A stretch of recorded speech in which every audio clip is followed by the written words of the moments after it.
이사야 43장 6절에서부터 8절까지 말씀. 하나님의 말씀을 받들어 분독할 때에 살아계신 하나님의 음성을 들으시기 바랍니다. 내가 북쪽에게 이르기를 내놓으라, 남쪽에게 이르기를 가두어 두지 말라. 내 아들들을 먼 곳에서 이끌며 내 딸들을 땅 끝에서 오게 하며 내 이름으로 불려지는 모든 자, 곧 내가 내 영광을 위하여 창조한 자를 오게 하라. 그를 내가 지었고 그를 내가 만들었느니라.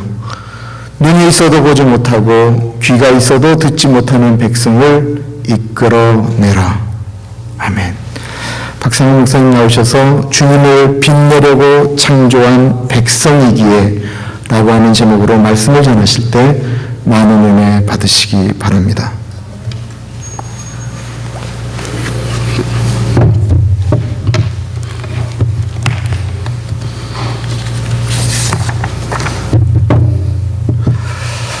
하나님의 백성은 두 가지를 해야 합니다. 하나는 하나님의 나라를 위하여 내 생명을 내어놓을 줄 아는 순교를 하든가, 순교가 뜻대로 되어지지는 잘 않습니다. 모든 사람들이 다 순교하라고 또 하나님이 창조하신 것도 아니고, 순교가 안 될 바에는 하나님의 복음을 우리 입술로 통해서 증거해야 됩니다. 둘 중에 하나는 해야 됩니다.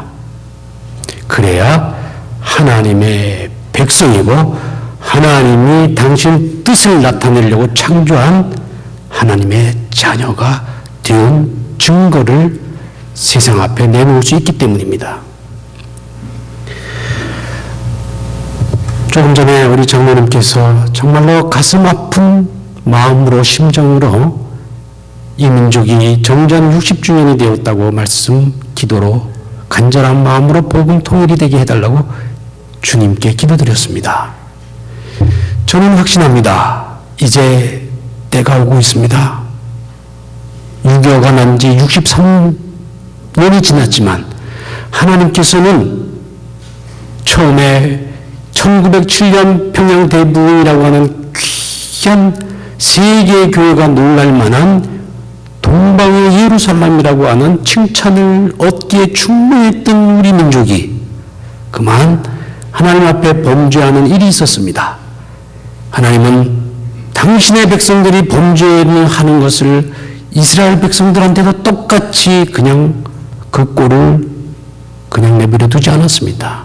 반드시 징벌 했고 반드시 회개하고 돌아오기를 기다리기 위해서 하나님께서는 우리들한테 고통을 주셨습니다. 이방 민족을 통해서 치셨어요. 결국 우리는 강대국의 대리전이 되었던 6.25를 경험하면서 결국엔 이 민족이 남북으로 지금까지 이런 고통을 갖고 있는데 저는 믿습니다. 이것이 하나님의 더 완벽한 영광을 세계 선교의 마지막 부분에 세계 각국에게 드러내기 위한 하나님의 숨은 섭리가 있음을 믿습니다. 왜 세계 사람들이요 깜짝깜짝 놀랍니다. 이 코리아만 보면 북쪽에서 놀래. 핵무기 만들어서 쏘겠다고 놀래.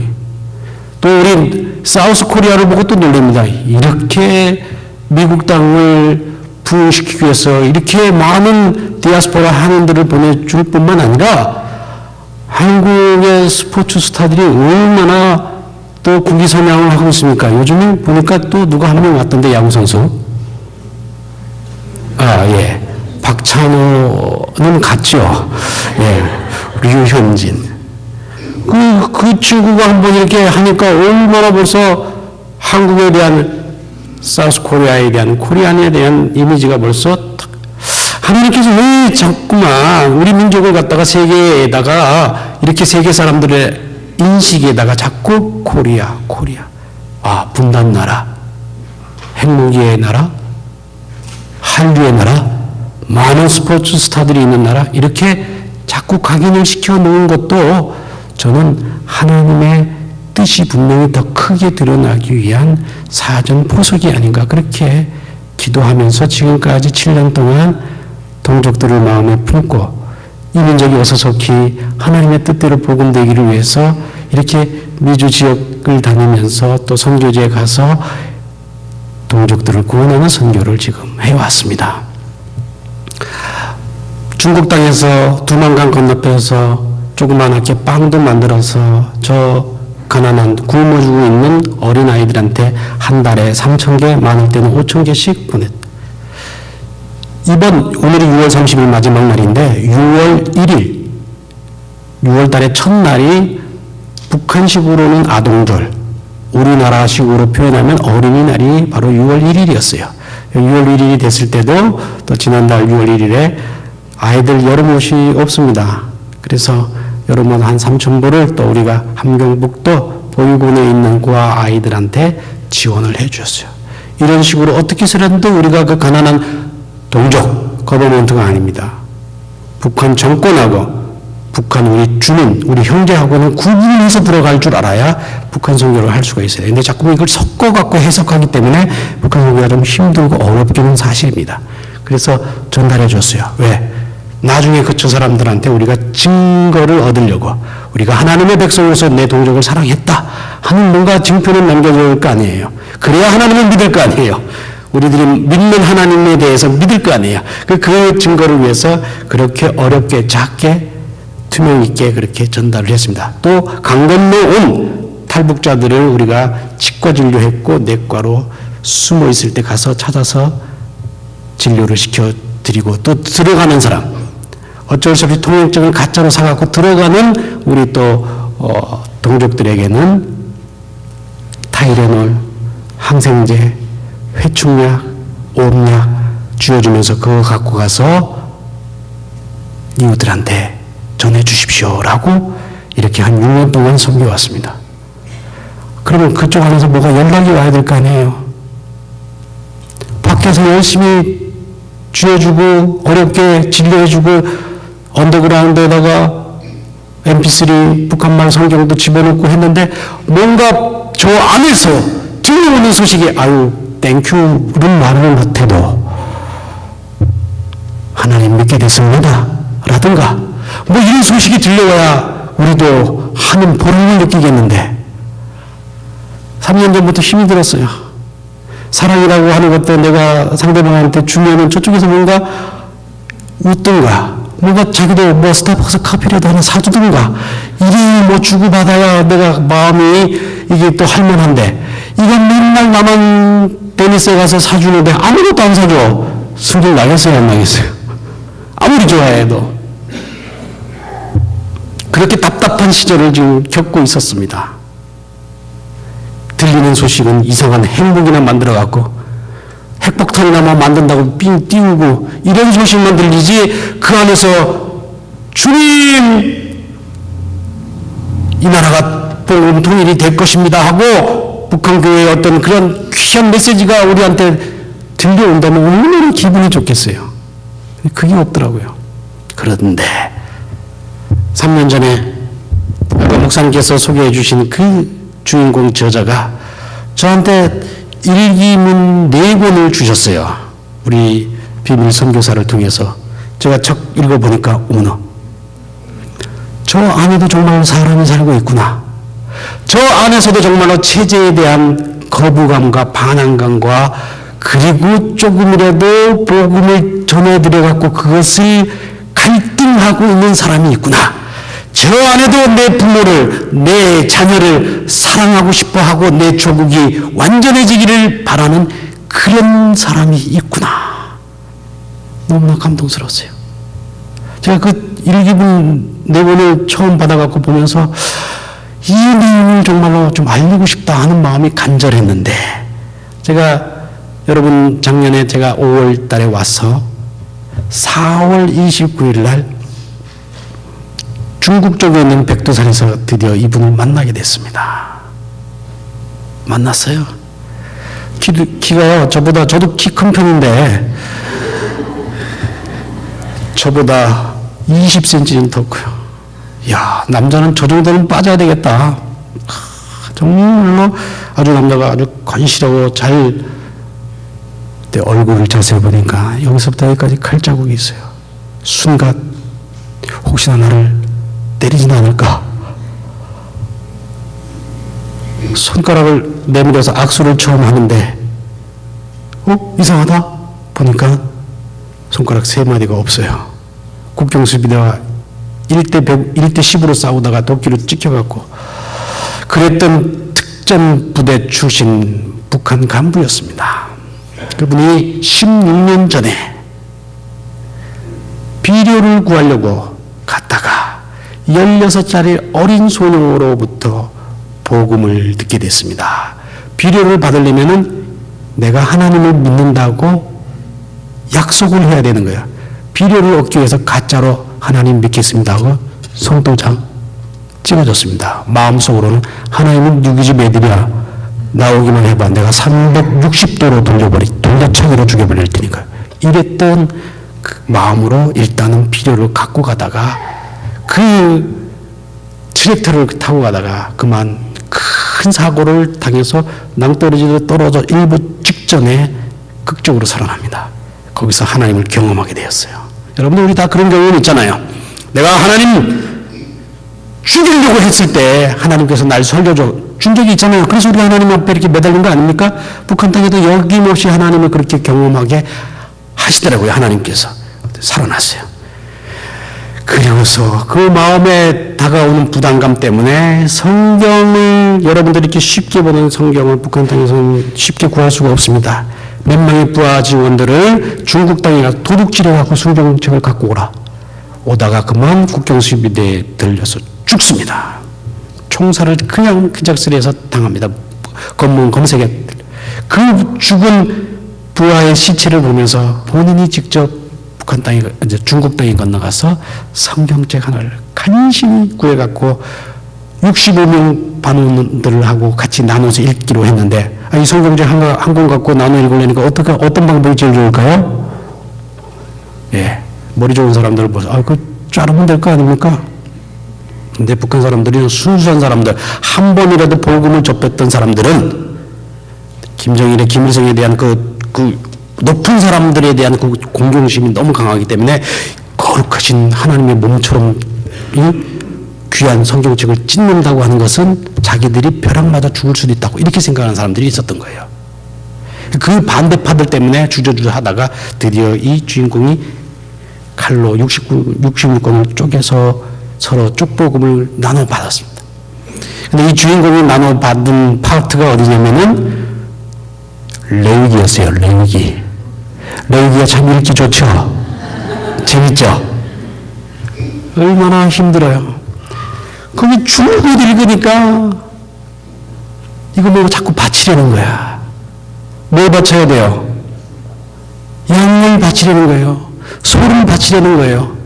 지금 이렇게 어마어마한 재앙이 떨어져 갖고 많은 기근이 나고 많은 사람들이 굶어 죽고 이렇게 우리가 힘든 삶을 사는 것은 하나님 앞에 온전한 번제를 드리지 않는 결과다. 이렇게 믿게 될 수밖에 없는 상황 속에서 하나님을 그렇게 일부분으로 알게 됩니다.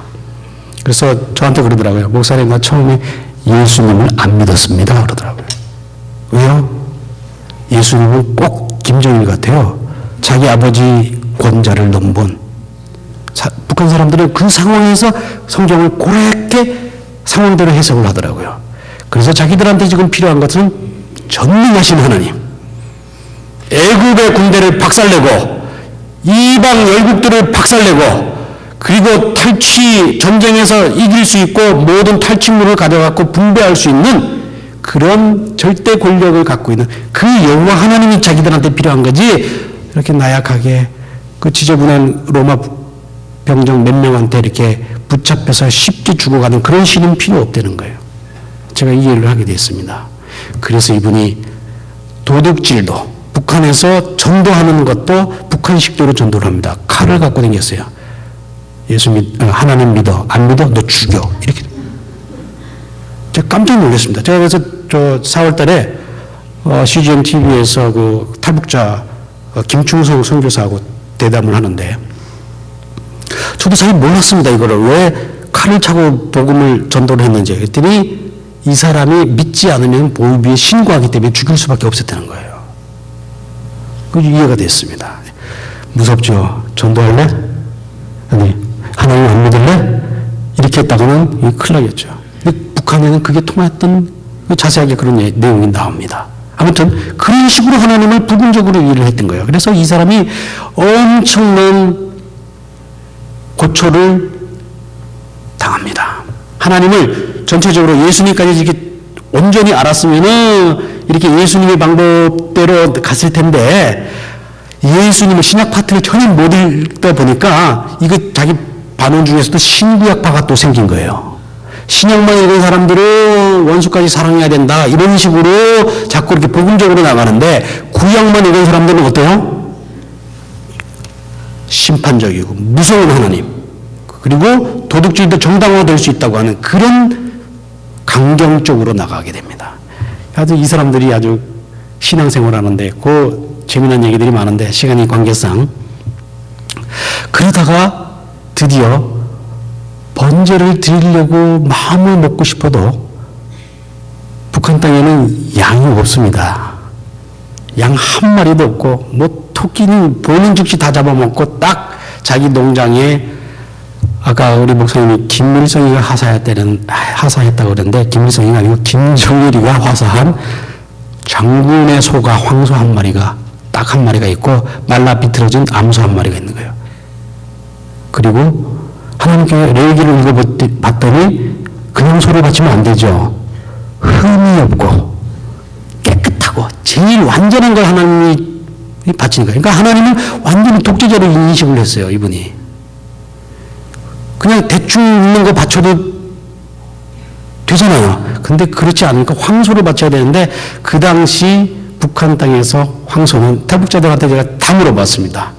황소가 어떤 존재냐 그랬더니 사람 100명분의 1을 하기 때문에 황소 한 마리를 마음대로 그냥 잡아먹으면 사람 100명을 죽인 것과 똑같이 사형죄가 도살죄가 아닙니다. 사형죄로 적용돼서 이유를 묻지 않고 총살을 시켜버려요. 자, 이 황소를 잡아야 되는데 자기 목숨 내놓고 잡아야 되는 상황이에요. 레위기만 읽었으니까 이런 상황이 벌어진 거예요. 빨리 요한복음 읽었으면은 그 희생정을 안 드렸어도 됐는데 이분이 그것 때문에 얼마나 순수해요. 근데 자기 땅에 지금 벌어지고 있는 상황이 너무너무 끔찍했던 거예요. 이제 드디어 황소를 잡아서 번제로 드리지 않으면 안 될 상황을 만나게 됐습니다. 하루는 밭에 앉아갖고 힘없이 일하고 있는 척을 하고 있는데 자기 반원 중에 피죽도 못 먹었고 비실비실을 했던 사람이 허리를 90도로 굽히고 허겁지겁 올라왔어요. 당장 지금 빨리 동네로 내려가 보려는 거예요. 뭔가 심각한 일이 발생했구나. 내려갔습니다. 그랬더니 자기 눈앞에 정말로 끔찍한 일이 지금 벌어지고 있었습니다. 자기 반원 중에 30살 된 새색시 나니 엄마가 2살 된 자기 딸 나니를 아궁이에 삶아서 얼굴과 손바닥을 쟁반 위에 담아갖고 희죽희죽 미쳐갖고 웃으면서 다니면서 동네 사람들한테 토끼 사세요. 토끼 사세요. 그리고 다니고 있는 모습을 이 저자가 보게 됩니다. 그때 그 광경을 보면서 이분한테 오버랩된 성경 구절이 레위기 26장 27절 29절이에요. 너희가 이와 같이 될지라도 내게 순종하지 아니할진대 오히려 대항할진대 내가 너희 죄로 말미암아 7배나 더 벌하리니 너희가 딸의 살을 먹을 것이요 아들의 살을 먹을 것이네. 저희가 그토록 읽었던 그 성경 구절의 말씀이 지금 자기 땅에서 벌어지고 있는 모습을 보면서 이 사람이 너무나 주체할 수 없는 그러한 상태까지 빠지게 됩니다. 그래서 그 난이 엄마를 붙잡고 소리를 칩니다. 야, 이 미친 엑스야, 이게 누군지 아니? 네 딸이다. 오냐, 네 딸. 네 딸 잡아먹고 1000만 년 살아라. 이 미친. 그런데 무슨 소용이 있으랴. 여기 그분의 이제 고백이 나옵니다. 이미 돌이킬 수 없는 재앙이 이 땅에 미치고 있었다. 생각해보라. 밥 한 숟갈만 먹이면 금세 생기가 돌아와서 눈을 반짝반짝 빛낼 아이들이 그 밥 한 숟가락이 없어서 숨이 넘어가고 있다면 과연 어떤 부모가 미치지 않을 수 있겠는가. 약한 물에 삶아서인지 설익은 아이의 얼굴에 박힌 희부연 두 눈이 나를 바라보며 이렇게 울부짖는 것 같았다. 반장 큰아버지 진작에 하나님의 명령에 순종하여 번제를 드렸더라면 내가 이렇게 비참한 죽음을 당하지 않았을 것 아니에요. 그래서 이분이 그 아이의 그 모습을 보면서 하나님께 한탄을 합니다. 하나님, 우리를 왜 창조하셨습니까? 이런 비참한 꼴을 당하게 하려고 우리를 창조하신 겁니까? 우리가 하나님의 명령에 순종하고자 단단히 결심을 해도 하나님께 우리가 번제를 드릴 고기를 주셔야 번제를 드릴 제물이 번제를 드릴 거 아닙니까? 하나님 너무하십니다. 하나님은 독재자보다 더 지독하신 분입니다. 소든 양이든 주세요 하고 외칩니다. 그랬더니 자기 마음속에 내게 번제를 드릴 손은 이미 내게 있느니라. 자기 농장에 하나밖에 없는 황소가 생각이 난 거예요. 여러분 같으면 어떡하겠습니까? 자, 이런 상황이 우리 지역에 만약에 이런 일이 벌어지고 있는데 내가 레위기만 읽었어요. 이 재앙을 끊기 위해서는 내가 목숨을 내놓고 내가 번제를 드려야 될 위치가 있다면 과연 여러분들 어떻게 하겠습니까? 근데 이분이 드디어 결심을 합니다. 자기 반원들 앞에서 모아놓고 내가 이 재앙을 멈추기 위해서 번제를 드리겠다고. 그러면 여러분들이 구역원들이라면 어떻게 하겠습니까? 말려야죠. 이 사람 자기 반장 만약에 목사님이 반장이었어. 우리 살아가는 가나안 장로교회 여러분, 내가 번제로 드리겠습니다. 내 목숨 내놓겠습니다 하고 죽겠습니다 하고 발표한다면 여러분들 어떻게 하겠습니까? 목사님! 아멘 할렐루야 그렇게 하십시오. 이렇게 하겠어요? 근데 이 반원들이 손뼉을 치고 할렐루야를 외칩니다. 왜요? 소를 번제로 태우고 나면 그 소고기 한 점 먹을 수 있잖아요. 그 서운한 감정이 다 드러났어요. 본인이 정말 그럴 줄 몰랐다는 거예요. 한 사람이라도 말릴 줄 알았는데 할렐루야 아멘. 그럴 수밖에 없는 그 상황이 얼마나 안타까웠어요. 그래서 그걸 눈물을 머금고 드디어 그 백두산 근처에는요 이 돌이 없습니다. 이 화산재로 뒤집어 썼기 때문에 번제로 쌓을 돌을 구하려면 300m 골짜기까지 가서 돌을 갖고 와야 돼요. 근데 힘이 없어서 일을 시키면 못했던 사람들이 번제단 쌓으라니까 일주일 만에 그걸 다 쌓아놨어요. 소고기 먹을 수 있으니까. 드디어 그 황소에다가 손을 얹고 하나님 우리들의 죄악을 이 소에 받아주시고 이 소를 달게 받아주시고 우리의 죄악을 용서해 주시고 이제 더 이상 우리한테는 재앙을 내리지 마시고 축복만 내려주십시오. 도끼질을 칩니다. 그 도끼질을 치면서 소가 죽는 모습을 자기가 저렇게 죽겠구나 하는 생각을 들으면서 이 저자가 마음이 무거운데 아이고 어떻게 알았는지 벌써 사람이 올라와서 탁탁 잡아서 감옥으로 끌려갈 수밖에 없어요. 고기 한 점도 못 먹고 끌려갑니다.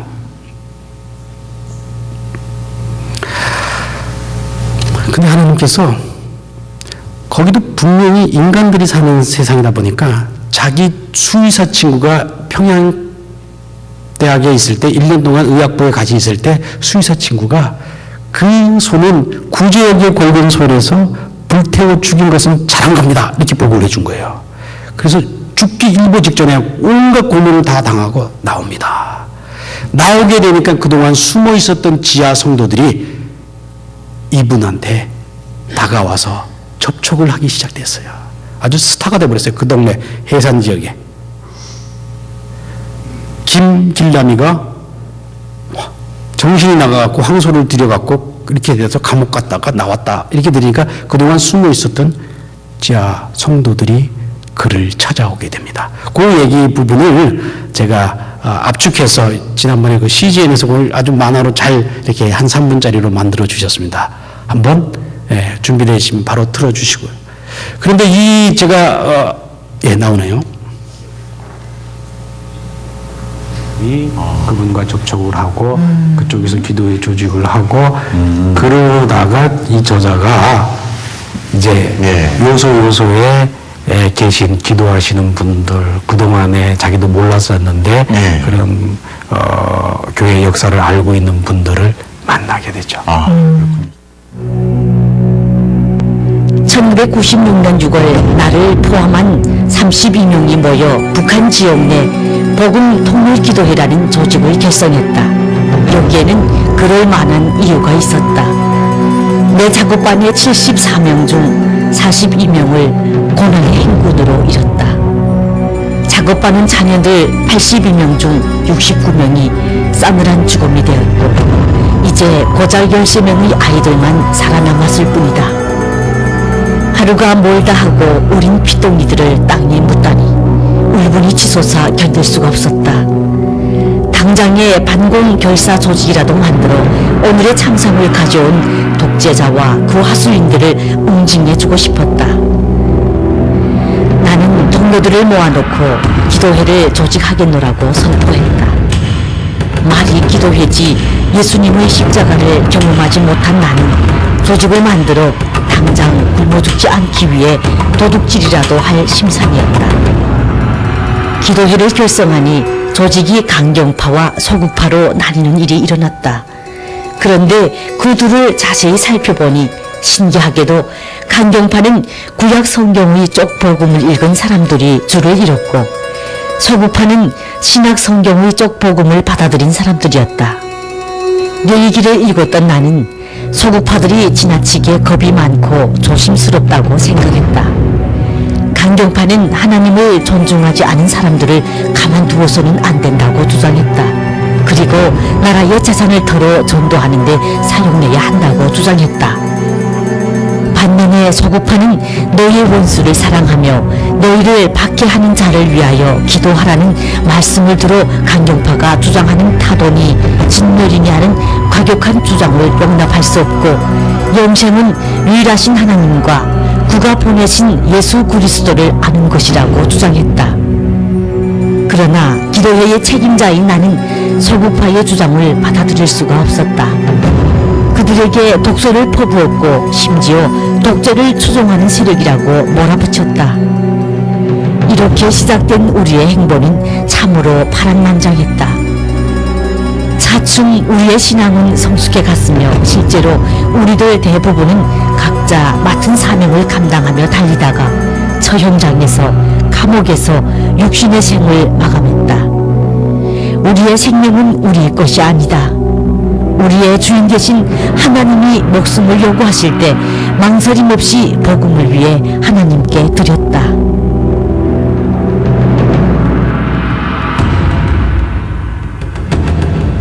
지난 4월 달에 이제 책이 나가고 제가 서울에서 사랑의 교회에서 또 간증을 하고 CGN TV를 통해서 나갔더니 우리 지금 감리교 신학대학의 MDB를 밟고 있는 탈북한 현은혜라고 하는 그 탈북 자매 전도사님이 자기가 저분하고 같이 저 자리에 있었다고 추문을 해주신 거예요. 그리고 지금 두 딸이 겨우 살아서 작년에 작은 딸이 한국에 들어왔습니다. 사랑하는 여러분, 하나님은 살아계십니다. 여러분들 북한의 핵폭탄 미사일을 믿으면서 하나님께서 저 암울한 암흑 같은 그런 곳에서 우리 지하 성도들을 남겨놓으시고 하나님의 그 뜻을 펼치시려고 하는 사실에 대해서는 왜 믿으려고 하지 않는지 난 그것이 너무 가슴 아팠고 정말로 안타까웠어요. 여러분들 잘 아시잖아요. 빌립보 4장 22절에 보면은 바울이 이렇게 얘기를 했습니다. 성도들에게 문안하라. 특히 특히 가이사에 있는 몇몇 성도들한테 문안하라. 누군지 알았어요? 특히 가이사의 집안에 있는 성도들. 이 바로 비밀 성도들이었어요. 벌써 그 네로 황제의 집에 하나님께서는 이미 하나님의 백성들이 비밀리에 들어가게끔 그렇게 해서 저 로마 제국이 결국에 무너지고 말하잖아요. 그것뿐입니까? 바로의 왕실에 이미 하나님께서는 모세를 입양시켜갖고 딱 심겨 놓으셨어요. 이미 하나님의 역사예요. 우리가 정신을 차려야 됩니다. 예수님의 부활을 우리가 어떻게 전해야 됩니까? 예수님이 부활하셨어도 제자들이 그것을 증언하지 않았으면 우리가 어떻게 복음을 믿고 하나님의 자녀가 될 수 있었어요? 누군가는 알려야 되는 거예요. 저 땅 안에 바알에게 무릎 꿇지 않은 7,000명의 하나님의 백성들이 지금도 순교당하고 있고 목숨을 걸고 전도하고 있다고 하는 사실이 이제는 밝혀지고 있습니다. 이 사실을 누군가는 알려야 하나님께서 그것을 기뻐하시고 주님 뜻대로 복음 통일을 주실 거 아니에요? 우리는 제가 설교 처음에 얘기했죠. 순교하든지 아니면 그것을 증언하든지 그 두 가지는 중에 하나는 해야 됩니다. 그냥 편안하게 내가 이 자리에 앉아서 예배 드림으로 인해 갖고 내가 천국 시민이 됐다, 하나님의 백성이 됐다, 이건 복음이 없습니다. 분명히 전해야 되고 분명히 그 삶을 살아야 하나님께서 내가 너를 알아보고 알아준다고 그랬습니다. 나는 너를 모른다고 할 수도 있다고 하는 얘기예요. 그래서 이제 저런 내용을 세상에 특별히 미국에 있는 교회들과 한국 성도들한테 알려달라고 저한테 그 USB로 그날 이제 떠나려고 하는데 5월 1일 날 이렇게 주시더라고요. 그래서 내가 처음에 거절했어요. 왜냐? 그 내용들이 밝혀지고 알려지게 되면 당신들 온전하지 못한다. 당신도 죽을 거고 우리 저 지하 성도들도 많이 더 죽을 거고 또 우리 사역도 곤란해진다. 그랬더니 그분이 저한테 이런 말씀을 하시더라고요. 목사님, 우리는 하나님의 뜻대로 우리 민족이 통일이 되기 위해서 우리가 하나님이 원하는 그 수가 되기 위해서 희생을 각오했습니다. 제가 그 얘기를 듣는 순간에 너무나 창피했어요. 나는 아직까지 죽기를 위해서 기도한 적은 없습니다. 살겠다고 더 잘 좋게 해달라고 그렇게 기도하든가 아니면 맨날 반복되는 그 죄를 용서해달라고 그것을 위해서 기도하고 있는 나 자신이 부끄러웠어요. 살아계신 하나님께서 우리 민족을 다시 한번 회복시키려고 하는 놀라운 일들을 지금 준비하고 있다고 하는 그 일 때문에 제가 알겠다. 책을 한번 내도록 노력해보다. 난 출판사에 아무도 모르는데 열심히 이제 시애틀에 와갖고 소식지에다가 알렸습니다. 근데 이걸 두란노에서 가장 영향력을 줄 수 있는 분이 어떻게 우연히 그 마켓에서 제가 보내는 그 뉴스레터 요 황소 부분을 보고 이영기 사모님한테, 고 하영재 목사님 사모님한테 이거 당장 책으로 내면 좋겠다. 그래갖고 오케이가 난 거예요. 9월 달에. 하나님의 일은 모르겠더라고요. 내가 아무리 노력을 해도 안 될 경우도 있고 내가 그냥 어떻게 되겠지 하고 그냥 이렇게 했는데 하나님의 일이면 되는 거예요. 그러니까 여러분들 마켓에다가 열심히 여러분들 그 주보 전도지 갖다 놓으세요. 어느 날 누군가 인생이 뭘까? 왜 이렇게 이민의 삶이 힘들까? 천국은 있을까? 그러다가 여러분들의 그 주보를 보고 여러분들 교회에 나와서 구원받는다면 얼마나 큰일이에요. 그 열심히 뿌리기만 하세요. 열매는 누가? 하나님이 거둬주시는 거예요. 거기 열매까지 우리가 다 거두려고 하니까 이렇게 통일이 힘들어진 거예요. 우리가 할 수 있는 기도와 우리가 할 수 있는 일을 알릴 수 있는 일을 알린다면 하나님은 통일을 베를린 장벽 기도로 무너진 겁니다. 제가 베를린 가서 배웠어요. 아까 우리 장로님 그 베를린에 대한 기도를 해주셨는데 너무 8명이 매주 월요일 날 기도했어요. 8년 동안. 그런데 불과 8년 만에 그런 놀라운 기적을 하나님이 하셨어요. 사랑하는 성도 여러분, 이게 바로 믿는 자들의 증거가 돼야 되고 이 뜻이 우리 민족의 통일에 개입이 돼야 된다고 생각합니다. 다른 것 갖고는. 그래서 이제 당신 주신 그 내용이 드디어 책으로 나오게 됐다고 내가 이제 알리러 작년 10월 초에 이제 가려고 두란노에 가갖고 이제 사인을 이제 제가 이제 편자가 돼가고 저작권자가 됐습니다. 사인을 하기 하루 전날 저한테 문자가 들어왔습니다. 목사님, 길람 형제가 일주일 전에 오토바이를 타고 가다 강다리에서 떨어져 죽었다는 거예요. 너무 힘들었어요, 그 시간에. 하나님, 저 원망했습니다. 하나님, 그분은 이름도 없이 빛도 없이 10년이라고 하는 6년은 북한 땅에서 10년은 그 중국 땅에서 우리 지하 성도들을 돕고 우리 나라의 민족 복음화를 위해서 그렇게 애쓰셨는데 그렇게 죽일 수 있나요? 알고 봤더니 주위에 스파이가 있었습니다. 이미 벌써 김정일이가 죽기 9월 달에 이런 지령을 내렸습니다. 우리 의사 선생님이 내부에 들어가는 분인데 지하 성도들 다 색출을 당장 발각되면 죽이라고 하는 명령을 하고 나서 12월 달에 죽었잖아요. 바로 그것이 증거예요. 또 사랑하는 성도 여러분, 하나님께서 당신의 아들을 갖다가 잡아 저 십자가에서 정말로 처형하지 않고 그렇게 희생을 당하지 않고서는 우리한테 구원을, 우리가 그 감격을, 그 의미를 모르기 때문에 그렇게 소를 번제로 드렸듯이 하나님의 아들조차도 저렇게 죽을 수밖에 없었기 때문에 우리가 구원받은 거예요. 희생 없이 순교 없이 하나님의 나라가 이루어지지 않는 거예요. 이것이 법칙이에요. 사랑하는 성도 여러분, 우리 민족의 복음 통일도 반드시 우리 동족들의 희생이 얼마나 따라야 되고 우리들의 증거가 함께 그들의 순교의 증거를 우리가 세계에다가 선포할 때 하나님이 우리한테 주실 거예요. 마지막으로 저한테 이메일이 왔습니다. 그분한테 죽기 한 달 전에 저한테 이메일이 온 성경 구절이 딱 이사야 60장 21절에 내 백성이 다 의롭게 되어 영원히 땅을 차지하리니 그들은 내가 심은 가지요 내가 손으로 만든 것으로서 나의 영광을 나타내실 것인즉 그 작은 자가 천명을 이루겠고 그 약한 자가 강국을 이룰 것이라. 때가 되면 나 여호와가 속히 이루리라. 대한민국 코리아는 하나님의 뜻에 있습니다.